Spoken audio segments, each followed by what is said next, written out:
Hello everyone, इस video में हम पढ़ेंगे anaemia. First definition, anaemia is a blood disorder characterised by first reduction in RBC count और reduction in haemoglobin content और either reduction in packed cell volume PCV and because. और इसके causes, anaemia के causes क्या होते हैं? First है कि डिक्रीज्ड प्रोडक्शन ऑफ आरबीसीज, या फिर डिस्ट्रक्शन ज़्यादा हो रहा है, इंक्रीज्ड डिस्ट्रक्शन ऑफ आरबीसी, या फिर ब्लड लॉस हो रहा है बॉडी में से, excess blood loss from body. अब कितने टाइप का एनीमिया होता है, क्लासीफाई कैसे करेंगे? दो मेथड से क्लासीफाई करते हैं, एक होता है मॉर्फोलॉजिकल क्लासिफिकेशन, एक होता है इटियोलॉजिकल क्लासिफिकेशन। सबसे पहले मॉर्फोलॉजिकल क्लासिफिकेशन के अंदर क्या होगा कि ये डिपेंड करता है साइज़ और कलर ऑफ द आरबीसी पे। जो साइज़ होती है आरबीसी की वो डिटरमाइन करते हैं हम एमसीवी से, यानी कि मीन कॉर्पस्क्यूलर वॉल्यूम से, और कलर डिटरमाइन करते हैं एमसीएचसी से, यानी कि मीन कॉर्पस्क्यूलर हीमोग्लोबिन कंसनट्रेशन से। कितने 4 टाइप्स का होता है, एक बार वापस रिवाइज कर देता हूँ। मॉर्फोलॉजिकल क्लासिफिकेशन डिपेंड करता है size and colour of RBC पे। साइज़ को डिटरमाइन करते हैं एमसीवी से, कलर को डिटरमाइन करते हैं एमसीएचसी से।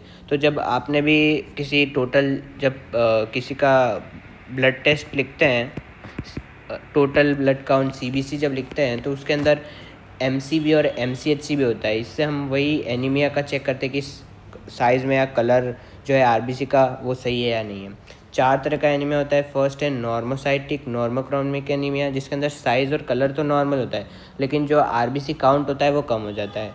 दूसरा है मैक्रोसाइटिक नॉर्मोक्रोमिक एनीमिया। इसके अंदर क्या होगा कि साइज़ जो होगी मैक्रो, यानी कि साइज़ बढ़ जाएगी कलर जो होगा नॉर्मल होगा, लेकिन आरबीसी काउंट लेस होगा। फिर आता है मैक्रोसाइटिक हाइपोक्रोनिक एनीमिया, मतलब कि साइज़ भी लार्ज होगी, उसका जो कलर यानी कि जो एमसीएचसी है वो भी लो होगा, पेल कलर का होगा। उसके बाद माइक्रोसाइटिक हाइपोक्रोनिक एनीमिया के अंदर क्या होगा कि साइज़ जो होगी इस बार लार्ज की जगह स्मॉल हो जाएगी, और जो कलर होगा वो भी कम होगा, यानी कि इसमें भी एमसीएचसी जो होगा वो हमारा लो ही आएगा।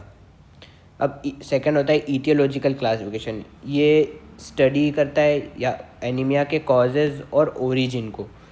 इसमें आता है सबसे पहला पहला आएगा haemorrhagic anaemia, haemolytic anaemia, nutrition deficiency anaemia, aplastic anaemia और एनीमिया ऑफ क्रोनी डिसीज। अब एक एक करके सबको पढ़ते हैं। फर्स्ट है हमारा हीमोरेजिक एनीमिया। जो एनीमिया होता है due to the excessive blood loss, उससे क्या होगा कि ब्लड जो होगी उसकी लार्ज क्वांटिटी का लॉस हो रहा है, लाइक किसी एक्सीडेंट के अंदर, तो उसको हम बोल देंगे अक्यूट हीमोरेज। अक्यूट हीमोरेज के अंदर क्या होगा कि आरबीसी काउंट कम हो जाएगा, जिससे आरबीसी काउंट, ब्लड लॉस हो रहा है, ब्लड लॉस होएगा तो आरबीसी काउंट कम हो जाएगा, आरबीसी काउंट कम होएगा तो कम ऑक्सीजन सप्लाई होगी, कम ऑक्सीजन की अवेलेबिलिटी होगी, तो हाइपोक्सिक कंडीशन हो जाएगी। उसके बाद है कि वो था एक्यूट हेमोरेजिया, जिसके अंदर एक्सीडेंट की वजह से ब्लड लॉस हो रहा है लार्ज क्वांटिटी में, एकदम से सडन, इसलिए वो एक्यूट हेमोरेज है। सेकंड है कि ब्लड लॉस हो रहा है बाय इंटरनल ब्लीडिंग और external bleeding for a long period of time. Long period of time होगा फॉर एग्जांपल पेप्टिक अल्सर्स के अंदर या मेनोरेजिया के अंदर, तो उससे जो होगा वो होगा क्रॉनिक हेमोरेज। अब आरबीसीज अगर नॉर्मोसाइटिक और नॉर्मोक्रोमिक है तो वो होगा अक्यूट हिमोरेज के अंदर, लेकिन जो क्रॉनिक हिमोरेज होता है उसके अंदर एक तो हाइपोक्रोमिक हो जाता है, यानी कि एमसीएचसी जो होगा वो लो आएगा। दूसरा जो साइज़ होगी आरबीसी की वो माइक्रोसाइटिक मतलब कि स्मॉल साइज़ का हो जाएगा। सेकंड आता है हमारा हीमोलिटिक एनीमिया। हीमोलिटिक एनीमिया के क्या होता है कि it is due to the excessive destruction of RBCs, कि आरबीसीज का डिस्ट्रक्शन ज़्यादा हो रहा है लेकिन उतना प्रोडक्शन ही नहीं हो रहा है, इसलिए हीमोलिटिक एनीमिया हो गया। अब हीमोलिटिक एनीमिया 2 टाइप का होता है, एक्सट्रिंसिक हीमोलिटिक एनीमिया और इंट्रिंसिक। एक्सट्रिंसिक जो होता है वो कॉज होता है destruction of RBCs by external factors. External factor जैसे कि हाइपरस्प्लिनिज्म, लिवर फेलियर या रीनल डिसऑर्डर, इनकी वजह से आरबीसीज का डिस्ट्रक्शन हो रहा है। इंट्रिंसिक के अंदर क्या होता है कि जो आरबीसीज होते हैं वही डिफेक्टिव प्रोड्यूस हो रहे हैं, जैसे सिकल सेल एनीमिया होता है, थैलेसीमिया होता है, तो उनके अंदर नॉर्मल आरबीसीज प्रोड्यूस नहीं करती है बोन मैरो, डिफेक्टिव आरबीसीज करती है, तो उनका जनरली स्प्लीन में जाके डिस्ट्रक्शन ज़्यादा होएगा, तो वो होता है इंट्रिंसिक हीमोलिटिक एनीमिया। थर्ड आता है हमारा न्यूट्रिशन डेफिशिएंसी एनीमिया। इसके अंदर क्या होता है कि जो एनीमिया होता है वो होता है कोई न्यूट्रिटिव सब्सटेंस की डेफिशिएंसी की वजह से होता है, जो कि नेसेसरी होता है इरिथ्रोपोइसिस के लिए। फॉर एग्जाम्पल बात करें तो आयरन, यानी कि आयरन डेफिशिएंसी एनीमिया। अगर आयरन की डेफिशिएंसी हो गई तो आरबीसी जो होगी वो हो जाएगी माइक्रोसाइटिक और हाइपोक्रोमिक। तो हम इसको बोल देते हैं माइक्रोसाइटिक हाइपोक्रोनिक एनीमिया और आयरन डेफिशिएंसी एनीमिया। दूसरा आ जाता है विटामिन B12 की डेफिशिएंसी, उससे होता है पर्नीशियस एनीमिया, जिसको हम एडिसन्स, विटामिन B12 की डेफिशिएंसी से पर्नीशियस एनीमिया होता है, उसको हम एडिसन्स एनीमिया भी बोलते हैं। आरबीसी जो होते हैं इसके अंदर मैक्रो लार्जर साइज़ के हो जाते हैं और नॉर्मोक्रोनिक या हाइपोक्रोनिक कुछ भी हो सकते हैं, तो हम इसको बोलते हैं मैक्रोसाइटिक एनीमिया।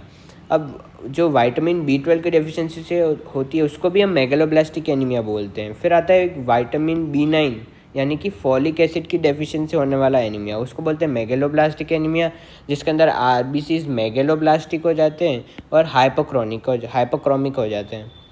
फिर आता है aplastic anaemia. Aplastic anaemia क्या है? It is anaemia due to the disorder of red bone marrow. जो रेड बोन मेरो उसका कोई डिसऑर्डर है कि जो रेड बोन मेरो है वो फैटी टिश्यूज़ जो होते हैं उनसे रिप्लेस हो गया है या फिर रिड्यूस हो गया है। दूसरा है कि bone marrow disorder repeated x ray के एक्सपोजर से भी हो सकता है। ट्यूबरक्लोसिस के अंदर भी बोन मेरो डिसऑर्डर हो सकता है। वायरल इन्फेक्शन जैसे कि हेपेटाइटिस के अंदर भी बोन मेरो डिसऑर्डर्स हो सकते हैं।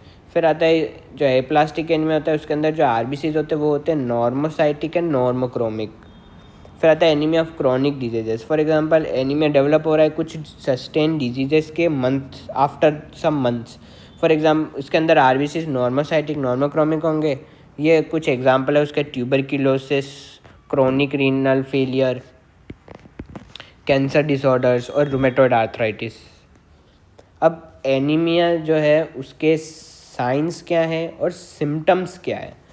तो सबसे पहले स्किन और म्यूकस मेम्ब्रेन के अंदर सिम्टम क्या आएगा कि जो म्यूकस मेम्ब्रेन और स्किन का कलर होगा वो पेल हो जाएगा। एनीमिया के अंदर pale skin and mucous membrane हो जाती है।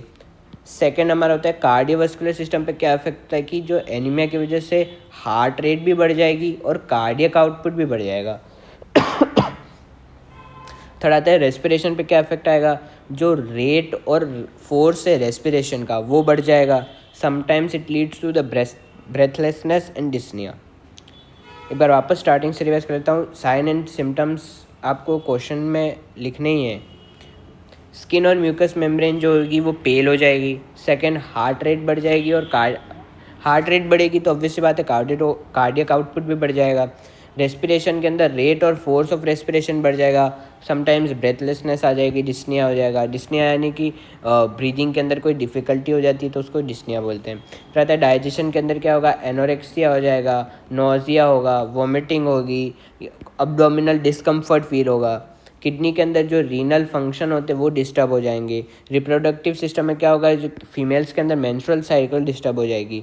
न्यूरोमस्कुलर सिस्टम के अंदर हेडेक होएगा, कंसंट्रेशन, लैक ऑफ कंसंट्रेशन होगा, रेस्टलेसनेस होगी, इरिटेबिलिटी होगी, वर्टिगो होगा।